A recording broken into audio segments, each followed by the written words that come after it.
Hello friends, good morning. আজ রোববার সকালে প্র্যাকটিস ছিল, তাই চলে এসেছি মাঠে। প্র্যাকটিস শেষে আবার দেখা হচ্ছে। তারপর প্র্যাকটিস শেষে আমাদের মাঠের ঘাটটায় একটু বসে বন্ধুরা মিলে ওয়েদারটার মজা নিচ্ছিলাম।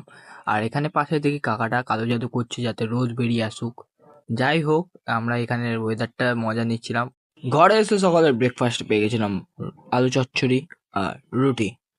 তারপর ফেসটাকে আইস ওয়াটারে একটু ফেস ওয়াশ করলাম। খুব রিল্যাক্স লাগলো ফেসটা। তোমরাও পারলে এই জিনিসটা ট্রাই করো। দুপুরের লাঞ্চে ছিল এক গাদা ভাত, অর্ধেক ডিম ভাজা, এঁচড়ের তরকারি। চলো খাওয়া শুরু করি। বিকালে চলে এসেছিলাম মাঠে ম্যাচের জন্য। যা ওয়েদার মনে হচ্ছিল ম্যাচ তো হবে না, শুধু বৃষ্টিই হয়ে যাবে। তো তারপর ভাবলাম না, ওই কাকার কালো জাদু লেগে গেছে।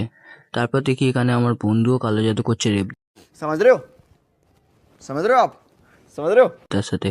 তো ম্যাচ শেষে দেখা হচ্ছে। খেলা শেষে স্কোর হলো 7-1 উইন হলাম। এটা আমাদের স্যার সবাইকে বোঝাচ্ছে। যদি ভিডিওটা ভালো লেগে থাকে একটা লাইক করো, আর ছোট্ট ভাইটাকে সবাই মিলে সাপোর্ট করো। টাটা।